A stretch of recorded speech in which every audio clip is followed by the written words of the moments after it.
जय माँ वाराही। वाराही धाम में दर्शकों आपका स्वागत है।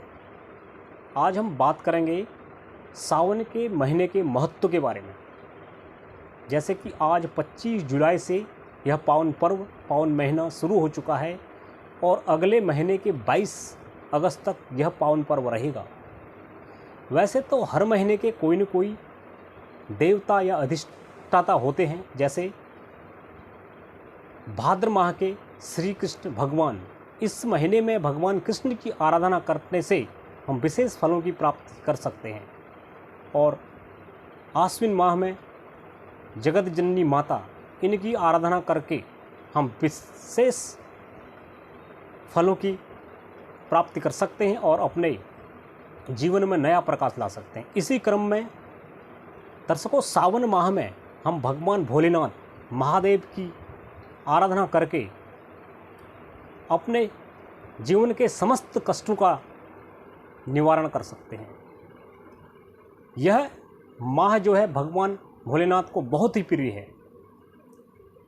इस विषय में ज़्यादा चर्चा न करते हुए हम भगवान भोलेनाथ की सावन के माह में आराधना के बारे में बताएंगे। तो आपको दर्शकों पूरे महीने में जो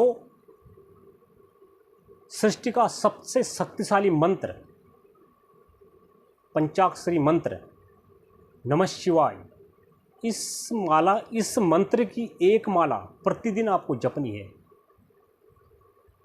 जो भी आपके कुंडली में दोष हैं, जैसे विष योग, काल सर्प योग, गुरु चांडाल योग या राहु से कोई भी आपके कुंडली में दोष लगे हैं, तो इस महीने में भगवान भोलेनाथ की आराधना करके आप समस्त दोषों का जो है निवारण कर सकते हैं।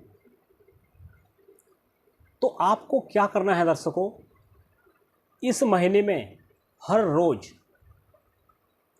1 लोटा भगवान शंकर में जल चढ़ाना है। अगर आपके घर में कोई छोटे शिवलिंग आपने रखे हुए हैं तो आप घर में भी भगवान भोलेनाथ को प्रसन्न कर सकते हैं। और डेली मंदिर में जा रहे हैं तो अति उत्तम। आपको क्या करना है, 1 लोटे में गंगा जल लेना है, जल लेना है, शहद डालना है, दूध, दही, घी, मिश्री आदि को मिक्स करके किसी मंदिर में भगवान शिव पिंडी में उसको अर्पित करना है। लेकिन ये आपको ध्यान रखना है, जो आप पात्र लेंगे वो जो है तांबे का नहीं होना चाहिए। आप हो सके तो अपने घर से ही जल ले जाएं, न कि मंदिर से लें। और संभव हो सके तो नंगे पांव आप मंदिर जाने की कोशिश करें। और आस्था जरूरी है, आस्था बनाए रखें। तो दर्शकों देखना, कहीं न कहीं आपके जीवन में बदलाव जरूर आएगा। जो मैंने आपको बताए दोष, वो सारे दोषों का भगवान भोलेनाथ शमन कर देंगे। वैसे तो सावन के महीने के बहुत उपाय हैं, लेकिन आज हम सिर्फ बात करेंगे उन जातकों को या जातिकाओं की जिनकी शादी में काफ़ी विलंब या शादी नहीं हो पा रही है। उनको इस महीने सिर्फ सोमवार के दिन एक उपाय करना है। आपको 108 बेलपत्र लेने हैं और चंदन, जो आप किसी भी दुकान में जाएंगे, चंदन जो एक घिसने वाला होता है वो ले सकते हैं, या आप जो एक बना आजकल भी चंदन आ रहे हैं उसको भी ले सकते हैं।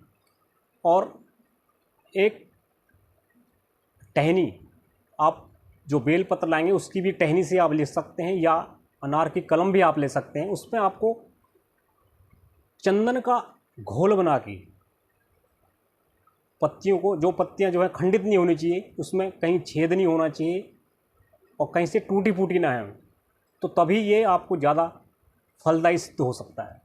तो उसमें आपको क्या करना है, चंदन का लेप आप घोल बना के आप सारे पत्तों में 3 पत्ती वाला इस बेलपत्र होता है, उसमें सारे पत्तों में राम राम राम लिखना है।